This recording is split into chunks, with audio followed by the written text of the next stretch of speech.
今天是2020年8月22号。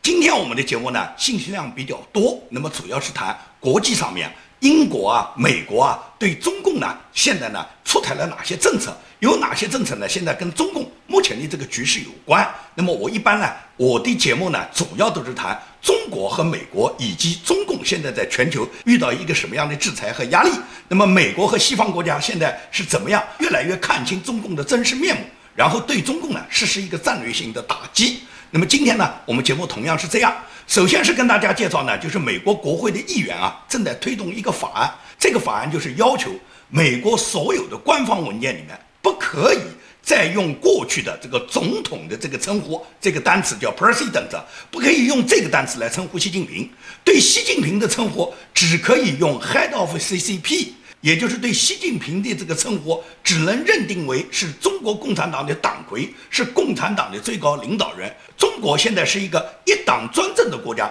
由这个共产党在控制的这个国家和政府。这是美国呢很多议员呢正在推行这个议案。那么对这个议案里面的积极参与者的议员呢，有我们大家熟知的卢比奥先生。那么卢比奥先生呢，肯定中国呢很多呢反共意识呢对卢比奥先生呢都非常熟悉和了解，但是对卢比奥先生他自己究竟多大年龄，他是一个什么经历，可能呢大家了解的不多。我曾经呢专门介绍过美国共和党的这些年轻的新秀。大家都知道，共和党呢现在是我们比较看好的党，也就是在反共的态度上，共和党是非常积极和坚决的。尤其是川普总统，他本人身为共和党的总统，那么今年呢也要争取共和党连任。也就是川普总统呢，他呢如果今年得到连任以后，毫无疑问，下一届大选，也就是2024年大选，大家呢就非常看好共和党能出现什么新秀人物。那么川普总统他的年龄是比较大，但是川普总统他在他自己这个有效的任期里面已经做出了卓有的贡献。这一次呢，肯定我们是希望川普总统能够连任，完善和延续他的政策以后，很可能共产党就在川普总统这个任期里面就已经结束了。那么如果说是还没有结束，那么共和党一定要后继有人啊。共和党有很多年轻的政治新秀，我上次给大家介绍过一个参议员霍利。那么今天呢，我再跟大家呢介绍呢美国参议院里面的重量级的议员，也就是卢比奥。我呢给大家呢先放一个资料短片，通过这个资料短片呢，大家可以了解到卢比奥先生他在对待中国政策，包括贸易啊、人权啊、知识产权啊等方面呢，他的坚定的反共立场。2020年7月21日晚，中国驻休斯顿总领事馆的一场火警，引爆出中美外交关系史上的一场惊人事件。美国国务院在此前已下令中国关闭其驻休斯顿总领事馆，领馆工作人员为准备紧急撤离而焚烧文件，并由此引发火警。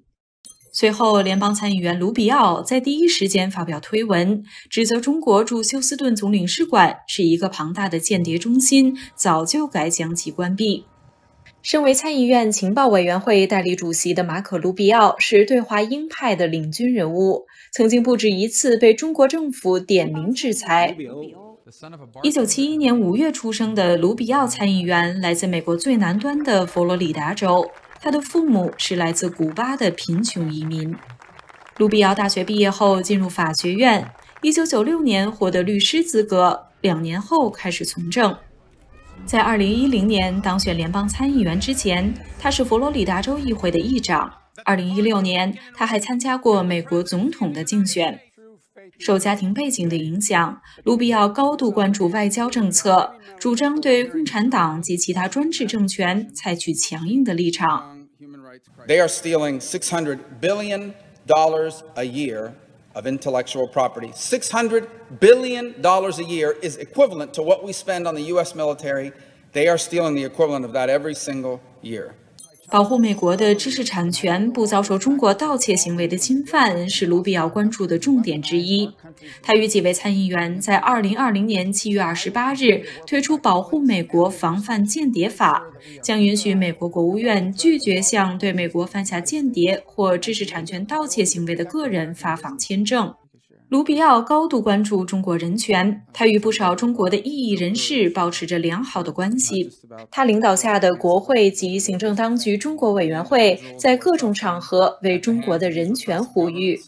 2020年5月20日，台湾总统蔡英文就职，卢比奥在表示祝贺的同时，以强硬的措辞警告北京不要去想武统台湾。自香港雨伞运动以来，卢比奥领导下的中国委员会多次进行相关听证，他对香港的民主运动表示高度支持。除了参与制定美国的对华政策之外，卢比奥还呼吁世界各民主国家联手对付中国的渗透以及在世界上的扩张行为。卢比奥参议员持续倡导对华强硬政策，全面应对中国对美国和民主制度的挑战。美国政府应重新审视并扭转以往的对华接触政策，正成为美国国会的主流声音。好，大家看完这个资料片就了解为什么卢比奥先生他反共的决心那么坚定。那么毫无疑问来讲，卢比奥先生跟我们一样，都是出生于共产主义国家，也就是什么，他的父辈本身就是在共产主义国家，在古巴受到古巴这个卡斯特罗这个所谓社会主义革命、共产主义专政体制可以讲残酷的迫害之后，他的父母最终逃离了古巴，到了美国。那么后来在美国，在佛罗里达州，卢比奥在佛罗里达州出生。作为政治难民移民的二代，卢比奥先生非常了解他父母曾经在自己的母国，就是在古巴这个国家曾经遭受的共产主义的迫害。所以说，卢比奥先生在年轻的时候就立志于要学习法律，然后最终要从政。他从政的目的就是希望他在美国政坛上能够发挥作用，在他有生之年能捣毁全球所有的共产主义国家。因此你看，卢比奥先生他无论是对中国、对朝鲜，还是对委内瑞拉这样的共产主义的邪恶国家，他对他们的打击和对他们的这种憎恨，卢比奥先生是发自他内心里面的一种阶级感情。这种感情可以讲是他父辈给他留下来的，也就是说，所有中国现在在海外的反共意识、反共人士，毫无疑问来讲，都是深受中国共产党这个共产主义专制的迫害。那么我们也好，我们的后代也好，他们都会能够树立起立志在本人的生命中要推翻共产党这个邪恶的专制。只有把共产党这个统治彻底的推翻以后，中国大陆人民才能获得像台湾人民也享有的那样的民主制度，中国人民才能彻底的得到一个民族解放。这是呢，卢比奥先生呢，他个人呢，致力于推动美国的民主进步，致力于推动铲除中国共产党，致力于要在中国粉碎共产党对全球的渗透，他本人所做出的很大的贡献。所以说，卢比奥参议员是我们非常敬仰、非常尊敬的美国的共和党的年轻新秀。共和党年轻的新秀非常多，那么包括我们现在大家都非常熟知的国务卿蓬佩奥，包括副总统彭斯，那么加上卢比奥，加上霍利，加上科顿，美国共和党里面这种优秀的反共的这些政治新秀多了去了。也就是川普总统后继有人，在川普总统未尽的灭共的这个大业后面，站着很多年轻政治新秀，这些人一定会继承川普总统他制定的既有的对中共打击的政策，然后完成消灭中共，把共产主义彻底埋葬到坟墓里面，这个伟大的21世纪的计划。可以讲，川普总统他现在对中共的认识已经可以讲，川普已经到了几乎就是明的要翻脸的地步了。过去呢，川普总统呢曾经多次强调过，他跟习近平是好朋友。直到今年中美之间签订第一贸易阶段协议之前，川普呢仍然把习近平呢称作为朋友。但是当这个疫情对美国进行袭击以后，川普就感觉到他这个朋友不是一般的朋友，他这个朋友是龙虎与蛇这样的朋友，也就是川普总统把习近平当作一条蛇，把他温暖了以后，这条蛇后来咬了川普总统。所以说，川普总统现在已经完全认识到，习近平领导的是一个邪恶的政党。这个邪恶的政党，除了他奴役和绑架了14亿人民以外，他们最重要的是给美国输送了大量的病毒，造成了美国大量的失业，同时对美国进行了大规模的意识形态的渗透。这也就是所谓黑命贵和安提法在美国运动那么猖獗，对川普总统今年大选造成那么严峻的局面，这都是共产党在背后做的手脚。所以说，川普总统他很清楚。他在昨天的一个发言中，他还明确地说到，根据美国情报机构所掌握的所有情报，他完全了解中共是希望拜登能够赢，因为拜登率领的民主党一旦赢得了美国执政的地位，那么拜登最终是会把美国整个出卖给中共，那么最终就是中共的意识形态和中共的这个文化来侵吞美国，来渗透美国，最终达到统治美国、颠覆美国，把美国演变成委内瑞拉这个状态。所以说，川普总统完全清楚，他明确在一个谈话里面就说，中共是希望拜登赢的，而且他还特意强调了，如果说中共希望我赢的话，那对我就是一种侮辱。The biggest part of last night's speech was what Joe Biden didn't talk about. He didn't talk about law enforcement. He didn't talk about bringing safety to Democrat-run cities that are totally out of control and they have no clue. China was never mentioned in any way, shape, or form. China will own our country if he gets elected. They will own our country, and we're not going to let that happen. And you've seen the intelligence reports. China very much wants Joe Biden to win. That would be very insulting if they wanted me to win. 所以川普他现在很清楚，在民主党和共和党之间，中共现在就是选择要想方设法让拜登赢得今年总统的选举，然后最终拜登可以跟中共沆瀣一气，出卖美国利益。这是川普总统对民主党、对拜登的认识，也是对中国共产党的认识。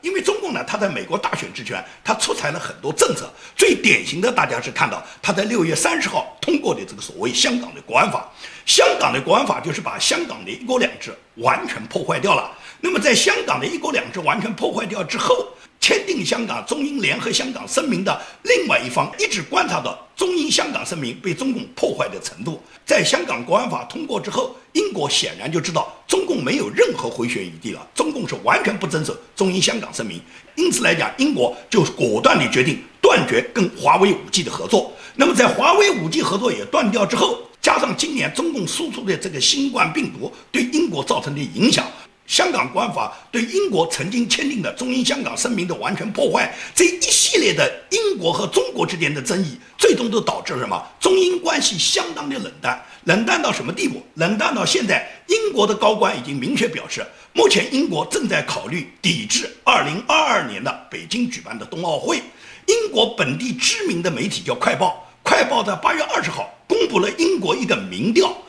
这个民调的主题直接就写明，在国安法通过之后的这个中国，在中国人权受到压榨的这个情况下，北京冬奥会英国还有没有必要去参加？那么最终是90%的读者都支持英国政府要抵制北京冬奥会。这就说英国的民意嘛，绝大部分英国人希望是抵制北京的2022年的冬奥会。那么英国政府会不会做出正式决定来抵制北京冬奥会呢？我觉得呢是有先例的。因为呢，2018年当时呢，是因为俄罗斯前面有一个叛谍叫斯克里帕尔，他呢是因为在英国呢受到俄罗斯的特工对他下了一个神经毒剂，让他中毒以后，那次呢，英国当时就抵制了2个月以后举行的2018年的俄罗斯的世界杯，也就是英国抵制世界杯、抵制奥运会是有历史的。那么这一次，英国现在发起这个讨论，准备抵制北京的冬奥会。如果英国率先抵制，那么可能会引起欧洲很多国家跟着英国一块抵制。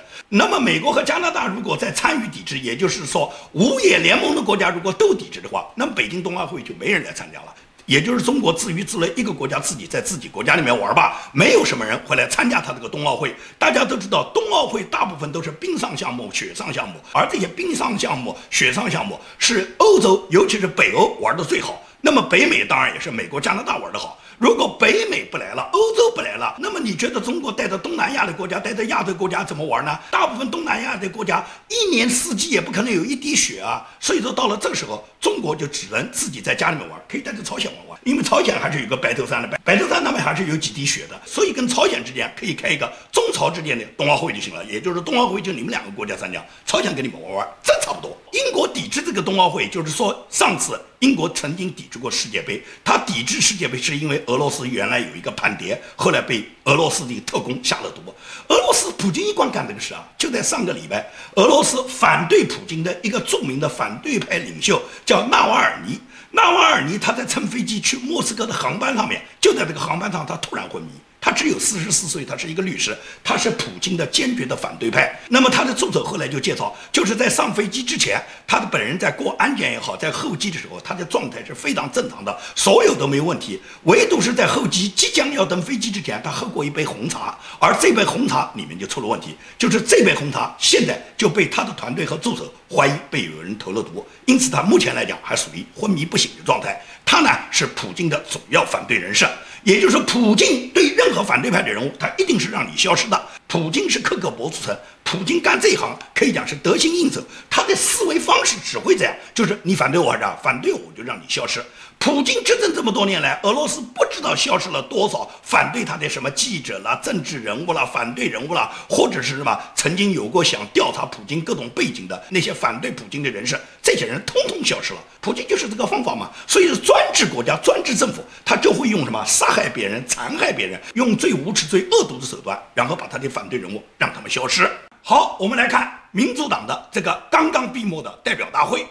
美国两党呢，在大选之年呢，都会举行他们两党分别的这个党的代表大会。在这个代表大会上呢，会把当年的这个总统大选的竞选人呢，把他推荐成本党的代表本党来参与美国竞选的这么一个竞选人。那么民主党的这个代表大会呢，在昨天已经闭幕了。共和党的代表大会呢，在下个礼拜将会举行，用1个礼拜的时间。那么民主党代表大会这次闭幕时候，它有一个非常大的亮点是什么呢？这个亮点也就是他们通过了一个新的党纲。这个新的党纲啊，最重要的变化是跟上一次2016年那一次，也就是希拉里和川普在竞争这个总统大选这个过程中，民主党上一次的这个党纲里面呢，它有一条重要的这个党纲里面的内容呢，这次呢做出一个修改。这个修改就是什么？就是把过去民主党他讲他们要恪守一中的政策，现在把它修改成什么？现在是恪守台湾关系法。这个改变很重要啊，也就是说，过去民主党他一直坚持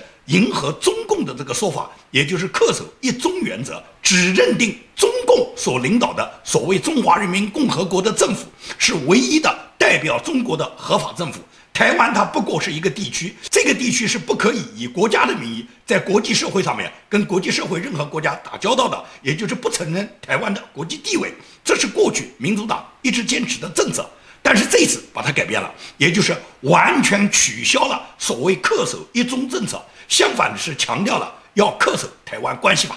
民主党全国代表大会落下帷幕，在本届大会通过的施政纲领中，民主党人提出的对华政策吸引外界的关注。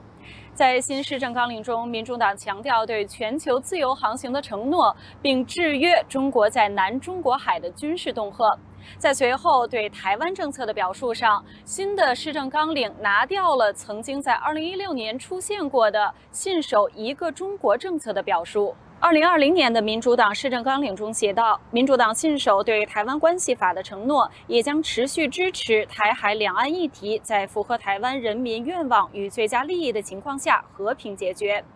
2016年的施政纲领，民主党的表述为：我们信守对一个中国政策及台湾关系法的承诺。对于民主党人在新的施政纲领中拿掉了一个中国政策这样的字眼，有什么样的含义？那么有什么含义呢？我可以讲，这个含义非常明显，就是意味着民主党不再反对台湾和美国他们展开美台之间的关系，这种美台关系可以直接升温到什么？升温到建交的状态。因此来讲，就是民主党大会，我认为它最大的亮点，也就是什么？是改变了中国和台湾的政策，也就是美国对中国、美国对台湾的政策。现在民主党，也就是说，如果拜登真的当选的话，拜登也完全可以代表美国政府跟台湾建交，也就是忽略中国所强调的所谓一中政策。按照中共来讲，这是他对外打交道的底线嘛。谁如果承认台湾，谁就是跟中共翻脸嘛。那么美国现在不惜跟你中共翻脸，就是可能和台湾去建交的。这也就是说，民主党在这一次他的党代会上面，他做出了一个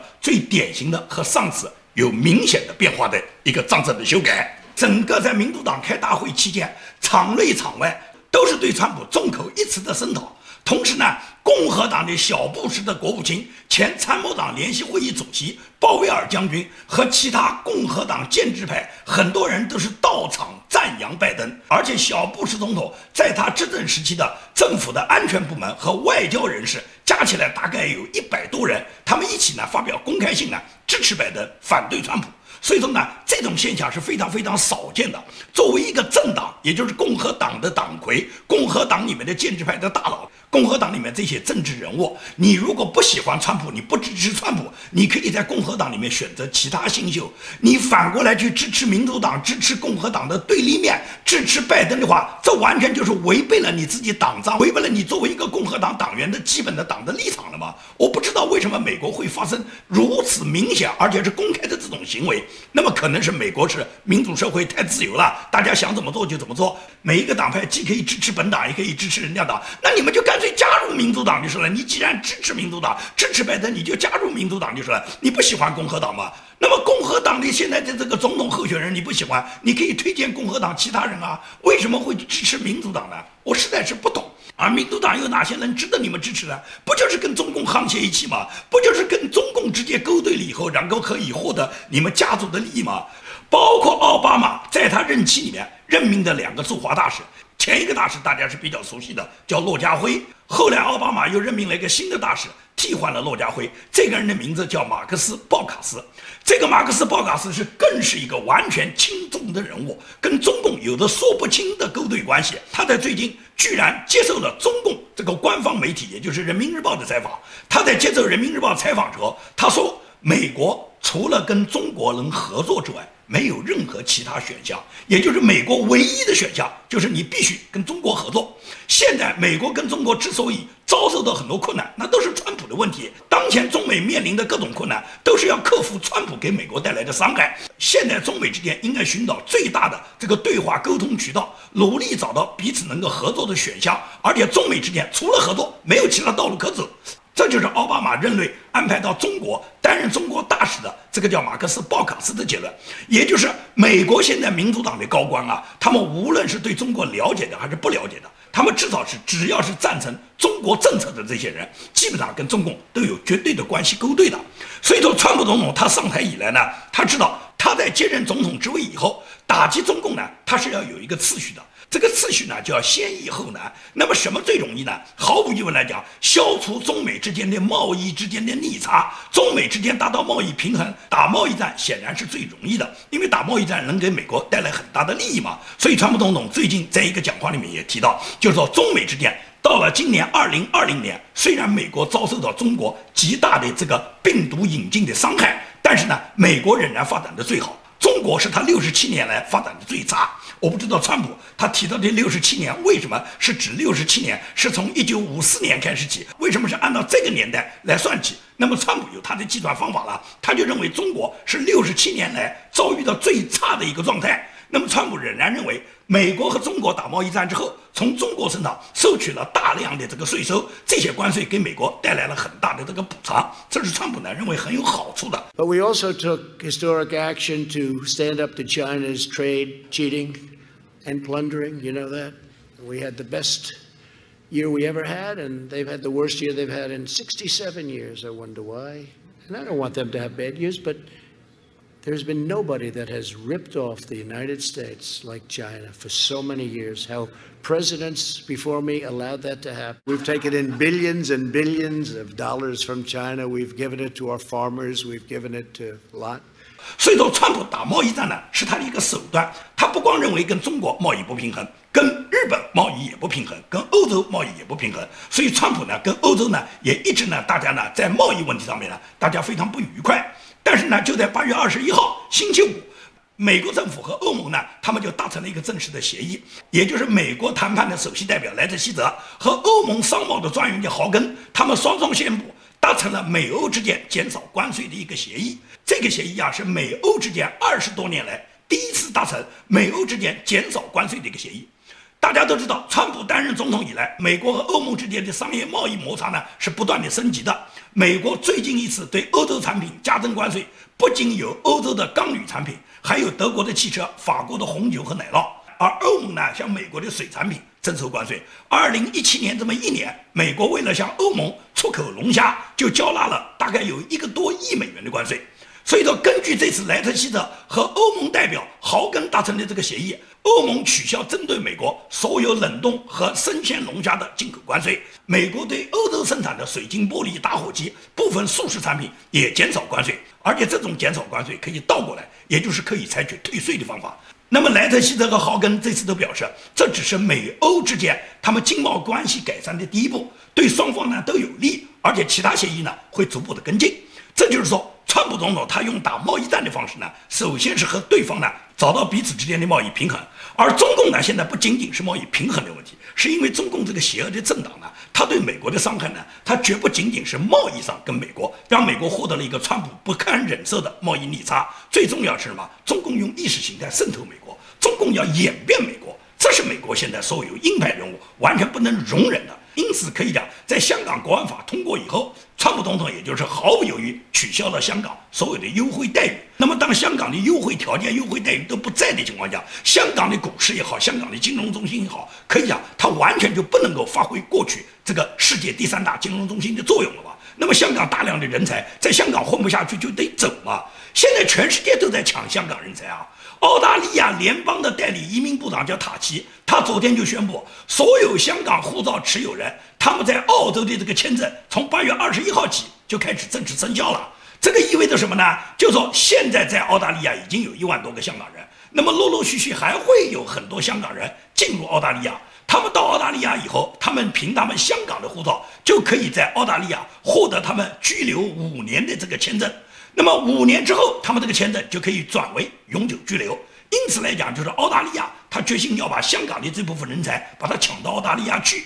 澳大利亚这个移民部长塔奇就说，澳大利亚和香港一直保持着密切的关系，长久以来，来自香港的优秀人才为澳大利亚的经济增长做出了巨大的贡献。所以说，人家澳洲是抢香港的人才。那么台湾呢？台湾虽然蔡英文政府也出台了很多留置香港优秀人才的计划，但是台湾的前总统马英九现在已经完全投共了。马英九在台北当地时间8月22号主办的一个国家不安全研讨会上面致辞的时候，他表示说是和平还剩5个月，两岸在5个月之内就会发生冲突，台湾会成为美国的弃子。马英九可以讲，他经常有骇世听闻的这个发言的。他前一段时间说，中共对台湾的作战，首战及中战，也就是一仗打下来，立即就结束了，台湾立即就报废了。马英九作为一个国民党前任的总统，他为什么会讲这样的话，让你感觉到实在是匪夷所思啊？可以讲，台湾国民党卖台是从连战开始，也就是李登辉之后选择了连战，没有选择宋楚瑜。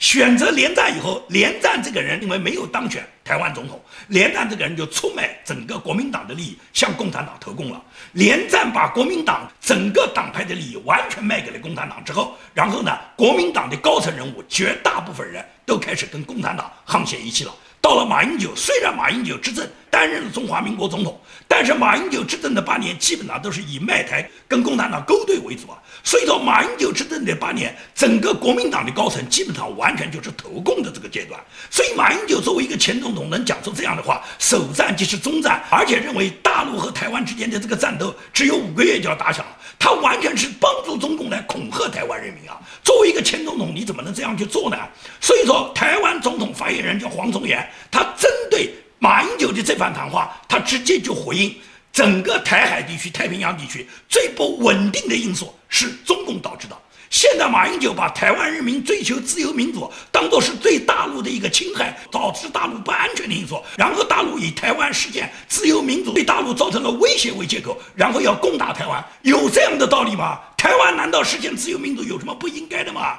所以说呢，马英九的这番谈话实际上就是帮助中共来恐吓台湾人民。因此台湾人民要绝对清楚，你现在选择绿营也好，选择蓝营也好，你选择哪个营也好，你就是不能选共产党，你就是不能跟共产党沆瀣一气。无论你过去是什么样的政治背景，是什么样的政治变化，你今天选择跟共产党走，那么最终你和共产党一起被人民埋葬的。